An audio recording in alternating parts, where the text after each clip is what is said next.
everyone, welcome back to my channel. Today I'm going to show you how I make my beef ginger cookies. I know that might sound a bit strange. The reason they are beef is I use my beef flour. I will link below the previous video I've uploaded to explain how I make this beef flour.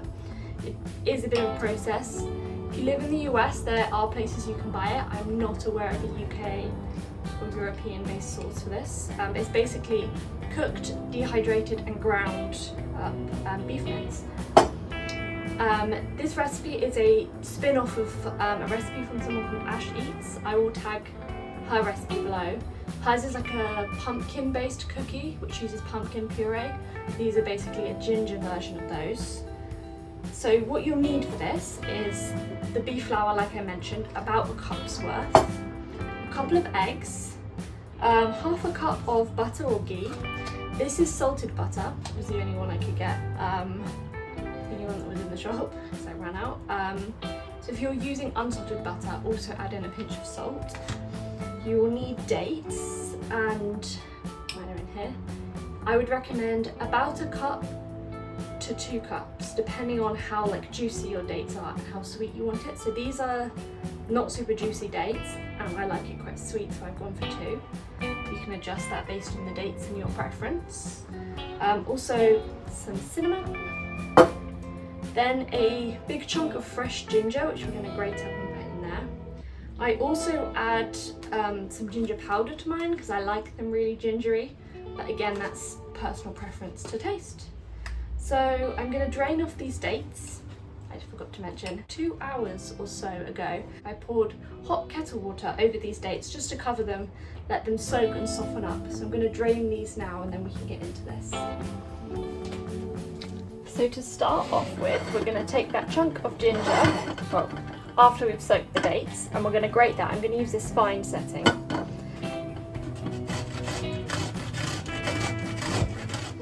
So now that's all grated up, I'm going to use a knife just to scrape all of the front and from the inside so we can get as much of that goodness as possible.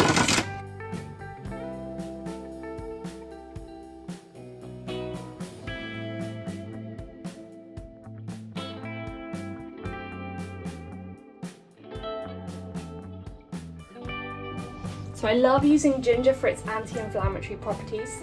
I find it really settles my stomach well, and yeah, I really feel a difference when I'm regularly consuming it. So it's nice to have that in a sweet treat form. So we're going to get onto the blender element of this. I'm going to start by adding in our beef flour. Perfect, so that's the beef flour in there. Then we're going to add all those softened dates. So, might be a bit of a tight squeeze, but they're very soft so I can squish them in. Like this. We're going to crack in the eggs. Ideally, if you have a bigger blender cup, I would recommend using it.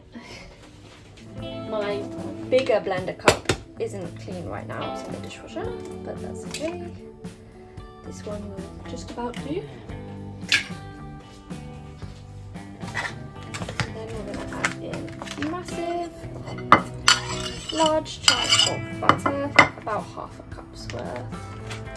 You can melt your butter, especially if it's hard. This is super softened butter, it's been set on the side for a while. So I don't feel any need to do that.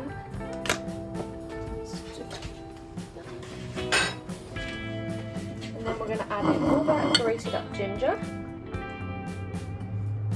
Like so.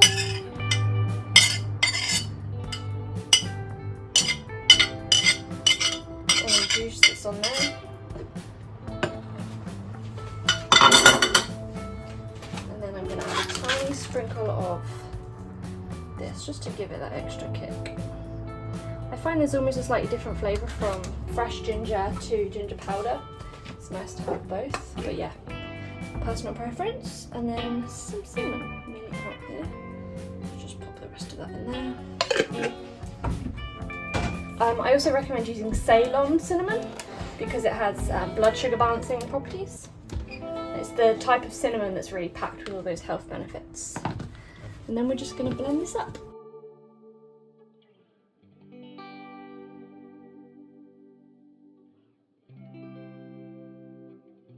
So mine was struggling a little bit, so I've added another chunk of butter in, just to see if that helps a little bit. It doesn't seem too thick, so I think it will get there. We want it to be thick, not runny anyway, but yeah, let's see if that helps.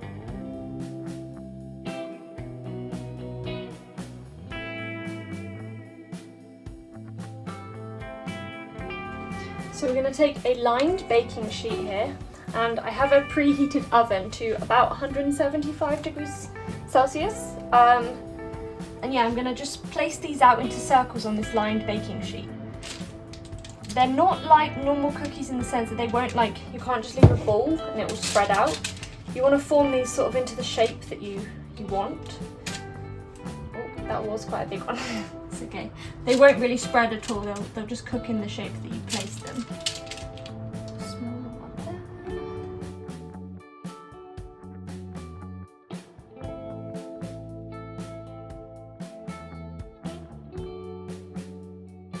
So I'm going to pop that tray of cookies in and bake those at the 175 degrees for about 20 minutes.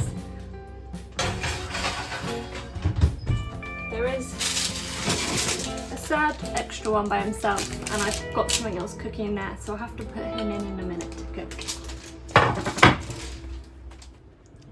So I've just pulled these out the oven. You can tell they've gone like a nice little golden brown colour, and they've gone quite firm now.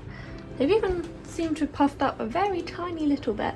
I'm going to let these cool down, and then I'll show you a taste test and show you what the texture of the inside is like.